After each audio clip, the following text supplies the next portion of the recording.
Ça te dirait de regarder un film? Ouais. Tu l'as vu, Ghost in the Shell 2, Innocence? Non, ça parle de quoi? Alors c'est un gars qui... Bah en fait, il y a déjà le premier, et puis... Bah, tu sais quoi, on va juste le regarder, puis après, on va en parler. Bienvenue chez le gros parleur de l'action et du ciné d'auteur. Bonjour à vous les cinéphiles et bienvenue dans cette vidéo, cette critique poussiéreuse du film Ghost in the Shell de Innocence, qui est sorti en quelle année tu m'as dit? 2004. 2004 et qui est donc la suite de Ghost in the Shell 1, c'est logique. Précisons qu'on n'a pas fait de vidéo sur Ghost in the Shell 1, tout simplement parce que moi je l'ai vu il y a un moment, etc. Puis j'avais pas vu le 2 et m'a proposé de voir le 2, d'où notre intro pour Ave, à peu près. Donc Ghost in the Shell 2 qui est réalisé par Mamoru Oshii. Est-ce que tu savais que Mamoru Oshii est l'inventeur du OAV? Non. Donc tu sais, les films qui sortent directement en vidéo au Japon et tout ça, qui sont des espèces d'épisodes de luxe, mais pas vraiment des films, etc. Ouais. C'est lui qui l'a inventé. C'est lui qui a créé le premier OAV. Super. Donc tu vois que le mec, il a vraiment créé des choses. Parmi les œuvres qu'il a réalisées, il a réalisé les 2 films Pat Labor. Ah oui, oui. Je sais pas si tu les as déjà vus. Non, mais je connais. Ouais. Et ce sont des films qui sont plus intéressants qu'ils n'y paraissent au premier degré, tu vois, quand on se dit Pat Labor, la série, tout ça, tu vois. Il a aussi fait le scénario de Jinro, la Brigade des loups. Ouais. Et il a, entre autres, réalisé un film de science-fiction très très fort, qui est un certain Ghost in the Shell. Ghost in the Shell, que l'on peut rapprocher aussi avec un certain Akira, même si c'est pas la même chose, mais ce que je veux dire par là, c'est que ce sont des œuvres majeures de la science-fiction ou cinéma tout court, point barre, et spécifiquement de la science-fiction dans l'animation japonaise. Ouais. Ce que je veux dire, c'est pas des petites œuvres, c'est pas des films pour enfants, c'est vraiment de la grosse bonne science-fiction qui y va, et qui y va à fond. Puis, il faut aussi se rendre compte que Ghost in the Shell, c'est quand même une des inspirations majeures pour Matrix, dans le sens de cyberpunk, parce que ça rentre dans le monde cybernétique. Ça commence une fois que l'Internet devient quelque chose de commun et de démocratisé, l'idée de pouvoir vivre sur Internet et la question de l'âme qui se promène sur le réseau, ça devient quelque chose de possible même. Ouais, mais c'est dans la continuité quand même de ce qu'avait fait Asimov à la base. Hein. Donc je veux dire, je rappelle Asimov, celui qui a inventé le terme robotique. D'ailleurs, il l'a pas fait exprès quand il l'a inventé, pour la petite histoire, il croyait que ça existait. Et c'est lui qui a créé toute cette distinction entre l'homme, la machine et tout ça. Donc je veux dire, Ghost in the Shell s'inscrit quand même dans quelque chose qui existait déjà avant. Hein. Ouais, mais ça, ouais. Je vois ce que tu veux dire, c'est un gros film. Mais ce que je veux dire, c'est qu'il s'inscrit dans une certaine continuité. Il n'est pas sorti de nulle part non plus. Ouais, mais Matrix, par contre, sort clairement de ce carcan-là, cette inspiration-là, même visuellement. C'est une des inspirations de Matrix, entre autres le code qui tombe comme ça, dans Ghost in the Shell c'est plus comme ça, mais c'est une des inspirations en effet. Pour la petite histoire, Mamoru Oshii a aussi réalisé des films live action, comme par exemple Avalon, donc un film qu'il a fait en Pologne avec des acteurs polonais, et qui est aussi un film qui va parler de réalité virtuelle et tout ça, donc encore un truc où il va nous triturer les méninges, parce que c'est un réalisateur qu'il faut suivre. Franchement, il faut suivre ces films. Ils sont un peu complexes, et ça tombe bien, celui-là aussi. Ah, ça c'est clair. Alors, je te propose, si tu n'as rien d'autre à dire pour le moment, qu'on parle déjà du visuel du film. Ouais. Ça, je pense que c'est à peu près plus facile à aborder.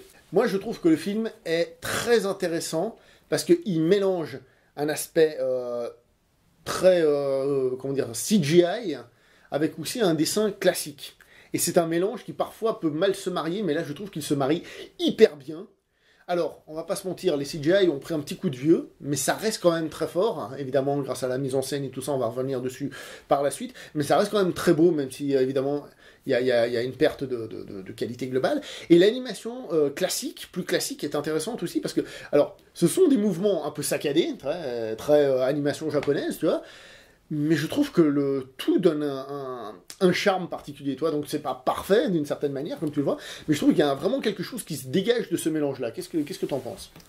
Oui, je sais pas si c'est un des premiers films qui a fait ce genre de mélange de 3D visuel avec 2D plus justement plus avec des dessins bien travaillés. Il y avait déjà des séries d'animation quand j'étais gamin qui se faisaient. Hein. Mais oui, mais du niveau de ce niveau-là.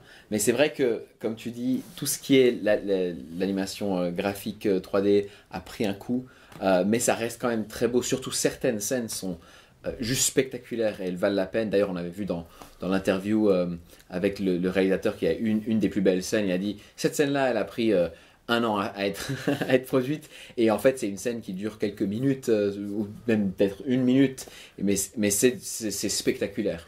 Pour ceux qui auraient vu le film, c'est la scène où on a l'espèce de parade chinoise sur des bateaux. Ouais, tout à fait. Mais après, là, on parle vraiment de l'aspect visuel, technique, entre guillemets, parce qu'après, il y a la mise en scène, et la mise en scène est intéressante, parce qu'ils cherchent toujours à faire des plans, ou des plans, des angles de vue, même si c'est une caméra qui n'existe pas, qui soulignent une ambiance et qui mettent une espèce de malaise. Très souvent, tu as des espèces de gros plans sur des personnes, ou alors il fait juste des plans fixes, où même la personne ne bouge pas. Ils parlent peut-être, mais on les voit pas ou un truc comme ça. Alors bon, tu me diras, ça c'est une technique un peu pour économiser de l'argent et autres variantes, mais ça donne vraiment un caractère au film. Je pense, tu sais, quand ils vont voir au tout début celle qui s'occupe de la fabrication des robots, là, la dame, tu sais, il y a cette image toute blanche comme ça, qui donne vraiment une ambiance au film. Et moi je trouve que tout ce qui est visuel, partie technique, mais surtout partie mise en scène, absolument grandiose dans le film. C'est vrai, c'est ultra maîtrisé.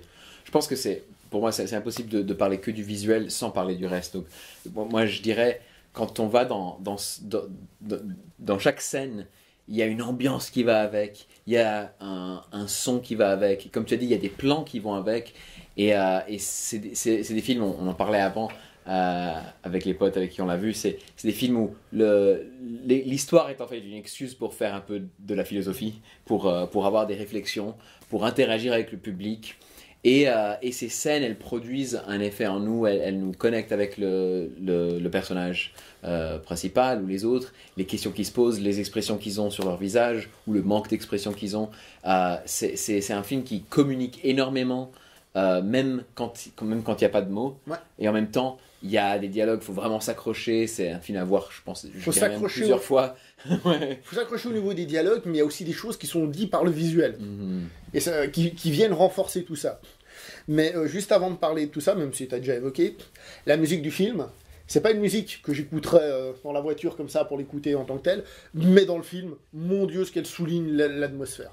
C'est Kenji Kawai, et oh là là là là là là, l'atmosphère qui se dégage de ce film sur l'aspect visuel et musical, l'ambiance, c'est quand il est dans l'espèce d'église là, de cathédrale machin là, tu vois, le moment où il y a le loop temporel là, tu sais, la boucle temporelle, mais au début, tu sais, il y a cette musique, et même dans toutes les situations, c'est visuellement, le film est une expérience qui a un peu vieilli, mais qui est encore assez présente pour vous mettre des claques dans la gueule. Nous, elle nous en a mis une dans la gueule. Maintenant, tu voulais parler donc de l'histoire en elle-même, du scénario. Et là, on va toucher à des choses compliquées. Parce que c'est un film qui, comme on a dit, en fait, a une histoire assez simple. C'est une enquête policière.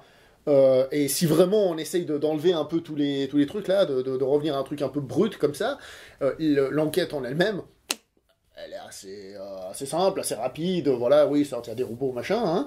Mais ce qui en fait la beauté, c'est l'ambiance visuelle, sonore et philosophique qu'il y a là derrière. Parce que les dialogues sont des dialogues qui sont là pour qu'on se pose des questions, pour qu'on réfléchisse. Alors on revient à Asimov, je trouve, tout l'aspect limite entre la machine et l'homme. Qu'est-ce qu'une machine? Qu'est-ce qu'un homme? Mais ça va aussi dans plusieurs directions.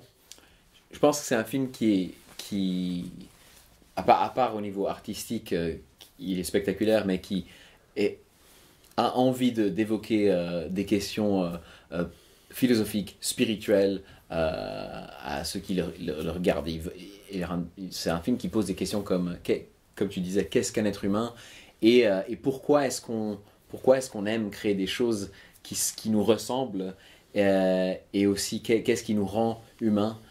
C'est la grande question. D'ailleurs, c'est la question déjà du premier film, c'est qu'est-ce qui nous rend humains. C'est d'où le titre en fait, qui est inspiré d'une autre œuvre, justement The Ghost in the Machine, le fantôme dans la machine. Ça, c'est Ghost in the Shell. C'est quelle autre œuvre, Ghost in the Machine? Je me souviens plus, mais c'est une référence philosophique assez ancienne. Je sais plus si c'était Kant ou Hegel ou un truc comme ça. Mais donc si c'est Kant, c'est pas Ghost in the Machine. Hein. Non. Parce que c'est en allemand. Oui. Mais ça devrait être en japonais aussi. Oui, mais dans le japonais, c'est Kokaku Kido Tai. Alors, pour ceux qui ne sauraient pas, Mamoru Oshii, c'est un amoureux de son chien. Et justement, comme je disais tout à l'heure, en fait, le chien, on le voit beaucoup dans le film, et c'est intéressant ce qu'il dit, parce que, bon, lui, il disait que son chien, c'est ce qui le connecte à la réalité, mais il dit aussi qu'en fait, être avec son chien, c'est là où il se ressent qu'il est humain, en fait. Donc, si tu veux, lui, il a une relation spéciale. Il faut savoir que Mamoru Oshii, c'est un réalisateur qui a eu...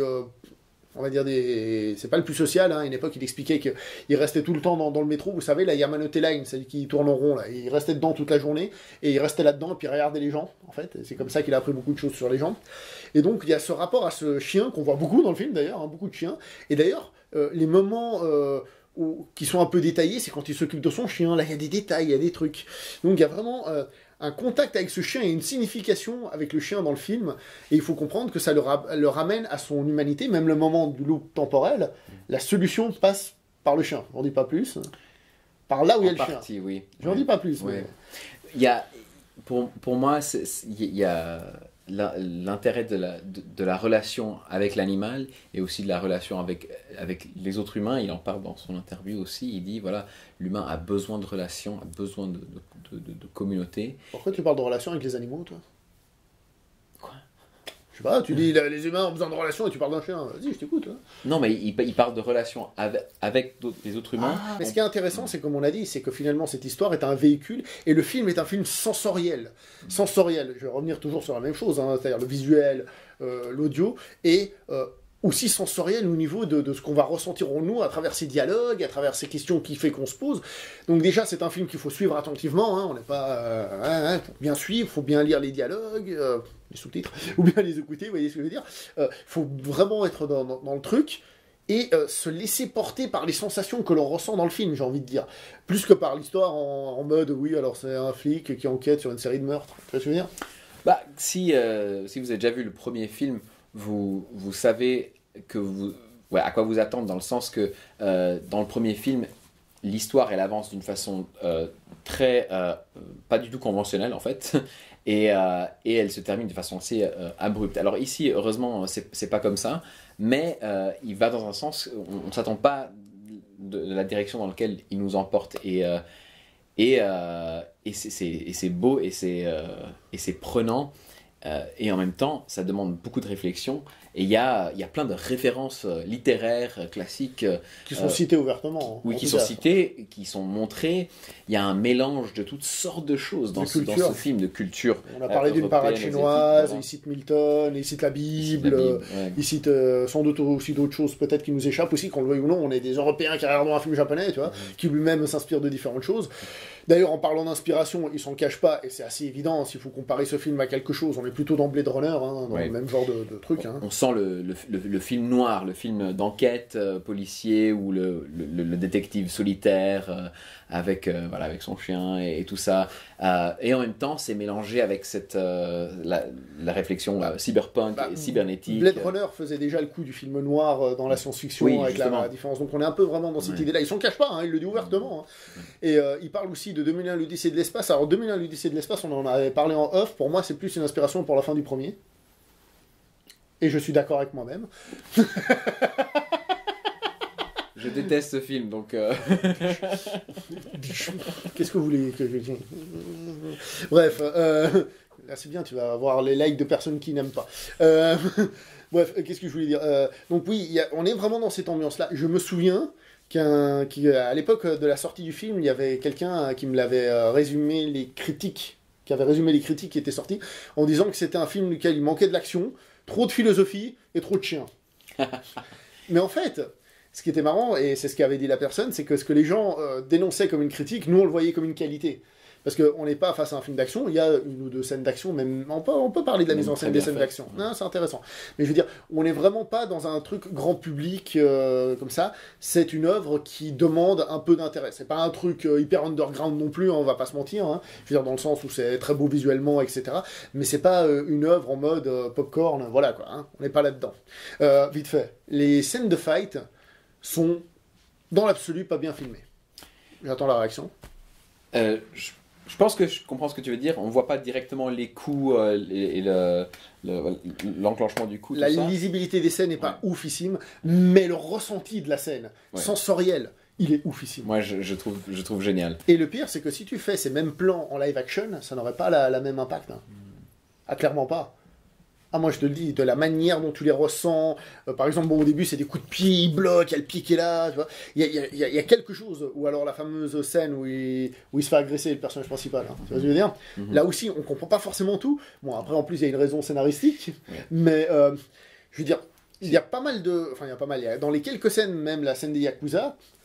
Bon, celle-là, elle est plus conventionnelle parce que c'est pour montrer qu'il flingue. Mais je veux dire, il y a vraiment, encore une fois, du ressenti. C'est une œuvre qui se veut être, entre guillemets, au-delà de la simple scène d'action. Oui. C'est des choix, en fait. Il fait des choix d'angle de caméra qui créent, justement, peut-être... pose la question au public, qu'est-ce qu'il y a dans l'angle à côté, qu'est-ce qu'on ne voit pas. Il y a quelque chose où on se pose la question peut-être. Je pense que le film pose déjà cette question pour parler de ça. Je pense juste qu'en fait il a recherché plus l'atmosphère et l'ambiance que réellement filmer une scène d'action d'un point de vue film d'action, spectaculaire, cascade et machin. C'est vraiment du ressenti. Et ça casse pas non plus justement cette atmosphère du film. C'est pas genre on laisse l'atmosphère pour faire une scène d'action, on est toujours dans l'atmosphère, dans cet aspect film noir. Après, comme on est dans cette robotique où plus ou moins tous les humains sont des robots et tout ça, ça c'est par exemple des amis à nous avec qui on a vu le film, ils ont dit que les personnages dégageaient pas beaucoup d'émotions.